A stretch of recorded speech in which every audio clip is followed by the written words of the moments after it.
बच्चों अब तक हम सीख चुके हैं कि पास्कल ने बड़ी मेहनत से हमें a प्लस बी की पावर बड़ी पावर्स को ओपन करना सिखाया और ऐसा हमने एक ट्राइंगल बनाया। पास्कल ने इतनी मेहनत से कराया, पुराने जमाने के लोग समझ भी गए, उसकी बातें मान भी गए, लेकिन जैसे आप जैसे नए जमाने के लोग आए वो कहते हैं सर यदि मुझे a प्लस बी की पावर 100 को ओपन करना है तो क्या मुझे ये ट्राइंगल 100 तक बनाना पड़ेगा? और हम तो इतने मेहनती नहीं है कि 100 तक इसको बना के लेके जाएं, इसलिए कोई बेहतरीन तरीका निकालिए, ये तो बड़ा मेहनत वाला तरीका है। इसलिए आइए अब हम इसका डायरेक्ट तरीका समझने की कोशिश करते हैं। मैं कुछ कैलकुलेशन कर रहा हूं, उनको ध्यान से एक बार देखिएगा और मैं उम्मीद करता हूं जब आप ये पढ़ रहे हैं तो आपको एनसीआर परम्यूटेशन कॉम्बिनेशन थोड़ा बहुत आता है, एनसीआर का वैल्यू निकालना आता होगा। एनसीआर का मैं यहाँ एक फॉर्मूला भी लिख देता हूं। एनसीआर बच्चों होता है n factorial divided by r factorial into n minus r factorial. देखो जी हम सबसे पहले लिखते हैं 2c0 का वैल्यू। अरे जानते हो 2c0 का वैल्यू कितना होता है? 2c0 का वैल्यू 1 होता है, 2c1 का वैल्यू 2 होता है और 2c2 का वैल्यू भी 1 होता है। और देखिए 3c0 का वैल्यू 1 होता है, 3c1 का वैल्यू 3 होता है और बच्चों 3c2 का वैल्यू भी 3 होता है और 3c3 का वैल्यू 1 होता है। 4c0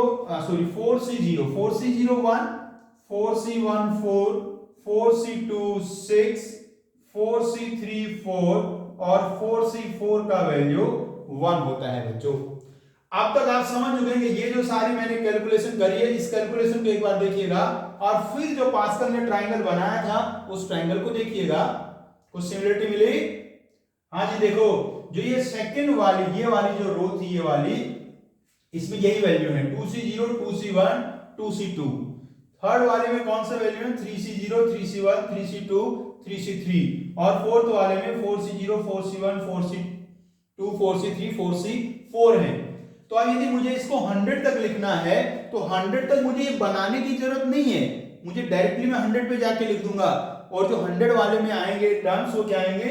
100c0 100c1 100c2 100c3 से लेके 100 तक बच्चों आएंगे।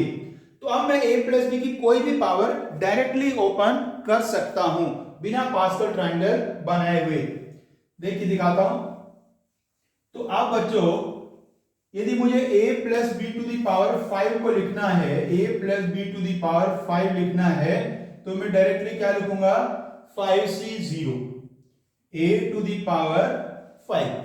नेक्स्ट होएगा बच्चों 5c1 a to the power 4 into b, 5c2 a cube b square. अरे ये तो याद है ना रे, a की पावर धीरे धीरे कम होती जाएगी और b की पावर बढ़ती जाएगी।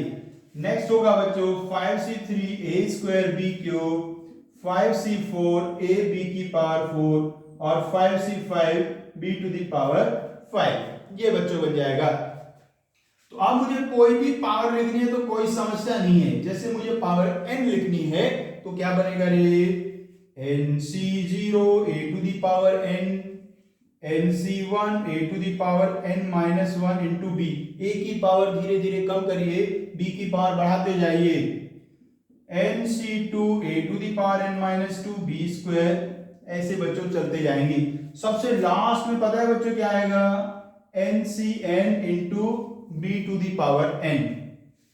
और यदि बीच में कहीं मैं एक टर्म लेता हूं जिसमें आए ncr, r कोई नंबर है जो 0 से n के बीच में है। तो यहां देखो, यहां से देखो रे ध्यान से, जैसे यहां ना nc2 था तो b की पावर में कितना था? 2 और a की पावर में कितना था? n minus 2। तो ऐसे देखो यहां r आएगा तो a की पावर में आएगा n माइनस r और b की पावर में आएगा r। ये बच्चों बन गया है। ये बच्चों जो फॉर्मूला है, ये जो फॉर्मूला है इसी को कहते हैं हम लोग बाइनोमियल थ्योरम या बाइनोमियल एक्सपेंशन।